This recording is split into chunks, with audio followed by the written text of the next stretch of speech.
राहतो मी इथे. शिवछत्रपती शिवाजी महाराजांच्या पदस्पर्शाने पावन झालेल्या किल्ल्यावर माझं वास्तव्य झालं हे मी माझं भाग्य समजतो. तसं आता इथे मोठ्या प्रमाणात माझ्या राजाचा सोहळा, राजकीय सोहळा चालू आहे, पार पडत आहे. बहुसंख्य लोकांनी इथे हजेरी लावलेली आहे, त्याचा आनंद लुटलेला आहे. तेव्हा असाच उत्तरोत्तर शिवराज्याभिषेक सोहळा दिवसेंदिवस वाढत जावा. शिवाजी महाराजांची नुसतं नाव नसून ती एक विचार आहे. हा विचार सगळ्यांच्या मनामध्ये रुजला पाहिजे आणि प्रत्येकाने त्या पद्धतीने वागण्याचा प्रयत्न केला पाहिजे. मग त्यामुळे तर त्याच्यामध्ये थोडे प्रगती होईल आणि हा सोहळा दिवसेंदिवस वाढत राहील. तसेच पारगडमध्ये आम्ही राहतो, आम्हाला मोठ्या संकटांना सामोरे जावं लागतं आहे. इथं पाण्याची टंचाई आहे, मग रस्त्याची आहे, लाईट, जनावरांपासून आम्हाला संरक्षण नाही. त्या शासनाने म्हणजे वस्तुस्थिती तळागाळाच्या लोकांचा विचार करून सहानुभूतीपूर्वक जसं राजाने माझा विचार केला तसाच शासनाने सुद्धा विचार करावा आणि त्या पद्धतीने आम्हाला वागणूक देऊन आम्हाला त्या पद्धतीच्या सुविधा उपलब्ध करून द्याव्या. एवढीच आमची त्या शासन दरबारी विनंती आहे.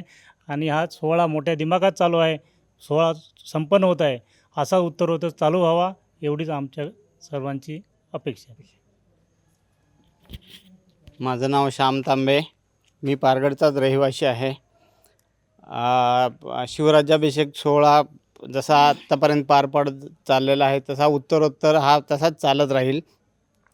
त्यानंतर इथे जो कार्यक्रम होतो त्यांना असंख्य शिवभक्तांनी अजून उत्तरोत्तर काळात जास्त उपस्थिती दाखवावी. पारगड हे एक पर्यटन स्थळ आहे.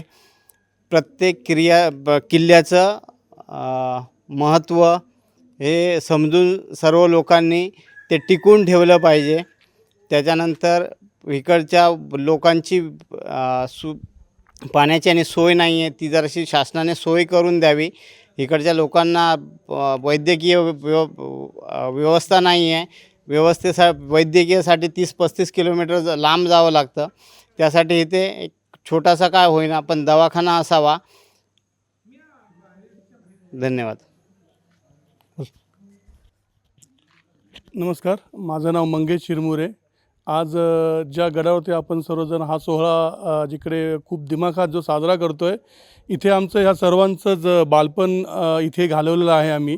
तर आमच्यासाठी ही खूप मोठी अभिमानाची गोष्ट आहे की आज या ठिकाणी हा सोहळा पार पडतो आहे. आणि आम्हाला दरवर्षीप्रमाणे आम्ही यावर्षीसुद्धा आमच्या संपूर्ण परिवारासह या सोहळ्याचा आनंद घेण्यासाठी इथे येतो आहे. आणि इथून पुढेही आम्ही आमच्या ज्या पण पुढच्या पिढ्या असतील किंवा जे आमचे सहकारी असतील त्या सर्वांनाच घेऊन हा सोहळ्यांचा आनंद आम्ही प्रत्येकाच्या घराघरात पोहोचवण्याचा प्रयत्न करू. धन्यवाद.